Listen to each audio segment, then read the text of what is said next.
जय हिंद दोस्तों। इस लेक्चर में हम लोग permutation based probability and combination based probability को स्टडी करेंगे, जो कि अपने आप में बहुत ही कन्फ्यूजिंग है कि कब परमुटेशन लगाना है और कब कॉम्बिनेशन लगाना है। तो एक बार इसको हम लोग देख लेते हैं। देखिए, जिसमें ऑर्डर मैटर करेगा ना, उसमें हम लोग क्या लगाएंगे, परमुटेशन लगाएंगे, और जिसमें ऑर्डर मैटर नहीं करेगा उसमें कॉम्बिनेशन लगाएंगे। ये तो सिंपल चीज़ होगी। अब हम इसको एग्जाम्पल से, क्वेश्चन के माध्यम से समझते हैं। तो देखिए, पहला क्वेश्चन क्या है। देखिए, पहला एग्जांपल हम परमुटेशन बेस्ड लेते हैं। देखिए, what is the probability of making 3 letter word cat from letter cat. यानी कैट से 3 लेटर का वर्ड कैट बनाना है, तो इसकी प्रोबेबिलिटी क्या होगी। देखिए, इसमें क्या है, CAT, यानी इसमें कितने लेटर हैं, 3 लेटर हैं। तो इसमें अगर हम ऑर्डर देखिए, इसमें ऑर्डर चेंज करेंगे तो वर्ड भी बदल जाएगा। तो इसका मतलब टोटल नंबर ऑफ लेटर कितने हो जाएंगे, यानी टोटल आउटकम कितना हो जाएगा। टोटल आउटकम यहाँ पे कितना हो जाएगा। इसमें ऑर्डर मैटर कर रहा है, क्योंकि अगर हम ऑर्डर को चेंज कर रहे हैं, ए को सी के जगह पे, सी को टी के जगह पे, तो क्या हो रहा है, नया वर्ड बन रहा है। तो इसका मतलब कि ऑर्डर इसमें इंपॉर्टेंट है। तो इसमें क्या लगेगा, परमुटेशन लगेगा। तो इसमें कितने लेटर हैं, 3 हैं। तो फैक्टोरियल 3 क्या हो जाएगा, इसका टोटल आउटकम हो जाएगा। अब देखिए, जो वर्ड कैट है ना, इसकी पॉसिबिलिटी कितनी है, यानी फेवरेबल इसमें कितने हो जाएंगे, फेवरेबल क्या 1 हो जाएगा, क्योंकि कैट एक ही बार बन सकता है ना। अब ये तो नहीं है कि TAC लिखेंगे, इसको कैट पढ़ेंगे।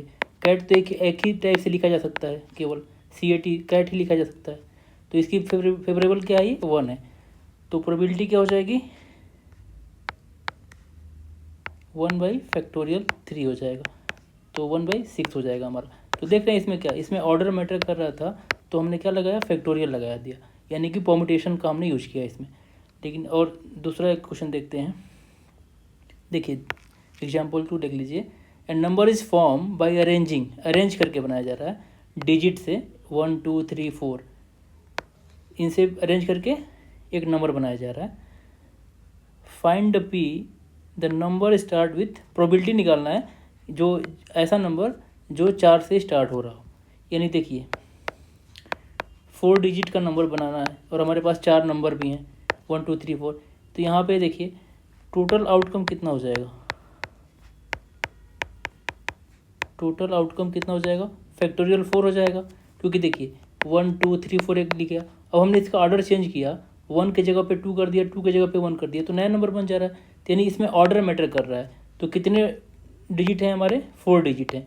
तो फैक्टोरियल 4 तरीके से नंबर को अरेंज कर सकते हैं। तो टोटल आउटकम कितना हो जाएगा, फैक्टोरियल 4। और फेवरेबल कितने हो जाएंगे, देखिए यहाँ पे फेवरेबल कितने हो जाएंगे। देखिए क्या बोल रहा है ना, कि नंबर किससे स्टार्ट होना चाहिए, 4 से। यानी जो पहला पोजीशन है ना, वो तो हमने 4 से फिल कर दिया। अब हमारे पास कितने नंबर बच रहे हैं, 3 डिजिट बच रहे हैं। तो अब ये 3 जो बॉक्स हैं, या 3 प्लेस बोल लीजिए, इनको फैक्टोरियल 3 तरीके से भरा जा सकता है। तो कितने हो जाएंगे, फैक्टोरियल 3 हो जाएगा यहाँ पे फेवरेबल।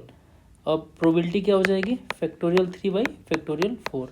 तो क्या हो जाएगा, 1/4 हो जाएगा इसका आंसर, प्रोबेबिलिटी। देख रहे हैं, जिसमें ऑर्डर मैटर कर रहा है ना, उसमें क्या करेंगे, फैक्टोरियल लगा देंगे बस, यानी परमुटेशन यूज करेंगे। और जिसमें ऑर्डर नहीं मैटर करेगा उसमें कॉम्बिनेशन लगाएंगे। अब देखिए, हम लोग कॉम्बिनेशन वाला क्वेश्चन देखते हैं एक बार, कॉम्बिनेशन बेस्ड प्रोबेबिलिटी वाला। इसमें क्या होता है, ऑर्डर डजेंट मैटर। इसमें देखिए क्या वर्ड आएगा, चूज करना होगा या सेलेक्ट करना होगा, ये वर्ड आएगा ना, तो इसका मतलब उसमें कॉम्बिनेशन लगेगा। देखिए पहला एग्जाम्पल देख लीजिए।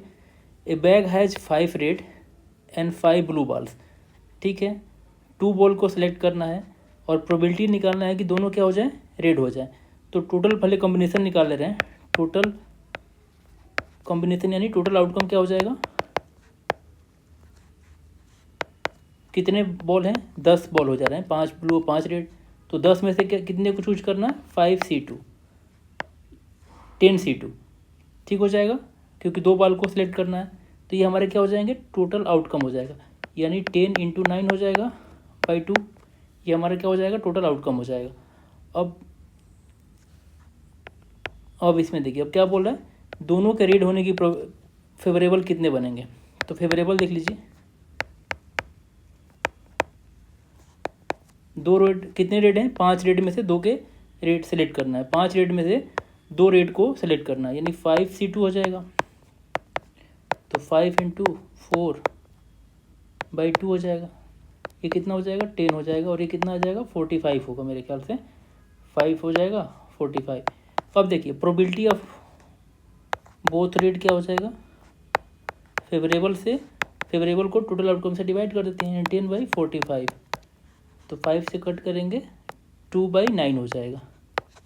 ठीक है, यानी दोनों के रेट होने की प्रोबेबिलिटी क्या हो जाएगी, 2/9 हो जाएगी। ठीक है, एक और एग्जांपल देख लेते हैं। देखिए 8 पर्सन है, जिसमें सेलेक्ट करना होगा या चूज करना होगा उसमें कॉम्बिनेशन यूज होगा, यानी ज़्यादातर क्वेश्चन में ना आपको कॉम्बिनेशन ही यूज करना होगा, लेकिन कुछ केस में आपको परमुटेशन भी यूज करना पड़ सकता है, तो इसको आपको ध्यान देना होगा। देखिए 8 पर्सन है और 3 को चूज करना है, और उसमें प्रोबेबिलिटी क्या निकालना है कि पर्सन ए को चूज करना ही करना है, 2 कुछ भी हो जाए लेकिन ए को तो चूज करना है।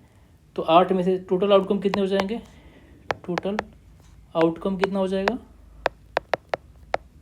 8C3 हो जाएगा, यानी कि 8 × 7 × 6/3 × 2 हो जाएगा, ये 6 कट जाएगा, यानी 57 में हमारे कितने हो जाएंगे, आउटकम हो जाएंगे।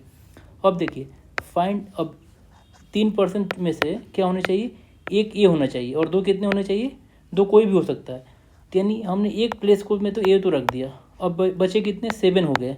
अब 7 में से क्या होने चाहिए, 2 होने चाहिए, और 7C2 आ रही बात समझ में। फेवरेबल कितने हो जाएंगे, फेवरेबल कितने हो जाएंगे 7C2, क्योंकि हमने ए को तो फिक्स कर दिया है ना, तो एक हट गया, 8 में से एक गया तो 7 बच गया, और अब यहाँ से 3 में से भी तो एक हो जाएगा ना, क्योंकि ए को हमने चूज कर लिया, तो अब 2 ही को चूज करना है, तो 7C2 हो जाएगा फेवरेबल। ठीक बात है। अब देखिए हमारा क्या हो जाएगा, probability of person A chosen कितना हो जाएगा, 7C2 की वैल्यू कितनी हो जाएगी, 7 × 6/2 हो जाएगा, तो 3 टाइम 21 हो जाएगा, यानी 21/56। अब देख जैसे 7C2 हमने कैसे निकाला, फैक्टोरियल 7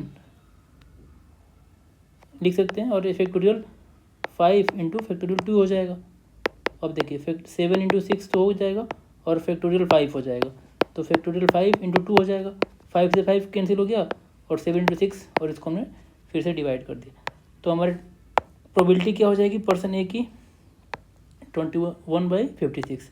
तो ऐसे आप देखिए, जिसमें एक बार हम इसको रिवीजन कर लेते हैं, जिसमें देखिए जिसमें भी सिलेक्शन करना होगा ना स्टूडेंट की, उसमें कॉम्बिनेशन यूज होगा, जिसमें कमेटी बनाना होगा उसमें भी कॉम्बिनेशन, जिसमें पिकिंग कार्ड करना होगा, कार्ड वाला क्वेश्चन होगा उसमें भी कॉम्बिनेशन होगा, सिलेक्टिंग वाला भी होगा तो उसमें भी कॉम्बिनेशन होगा। अब देखिए सीटिंग वाला हो गया, या फॉर्मिंग कोई नंबर फॉर्म करना डिजिट से, तो उसमें क्या हो जाएगा, परमुटेशन यूज होगा। पासवर्ड बनाना हो तो उसमें क्या लगेगा, यानी जो भी नंबर वाला होगा ना, नंबर से डिजिट वाला जो भी क्वेश्चन होगा उसमें मोस्ट ऑफ द केस में क्या लगेगा, परमुटेशन लगेगा। या जिसको अरेंज करना होगा तो उसमें भी क्या होगा, परमुटेशन लगेगा। तो इससे आप क्लियरिटी हो जाएगी कि किस में क्या लगाना है। 1-2 बार क्वेश्चन आप देख लेंगे ना तो आपको क्लियरिटी आ जाएगी। मेन चीज़ है कि जिसमें ऑर्डर मैटर करता है उसमें क्या लगेगा, परमुटेशन, और जिसमें ऑर्डर मैटर नहीं करता है उसमें क्या लगेगा, कॉम्बिनेशन। That's it.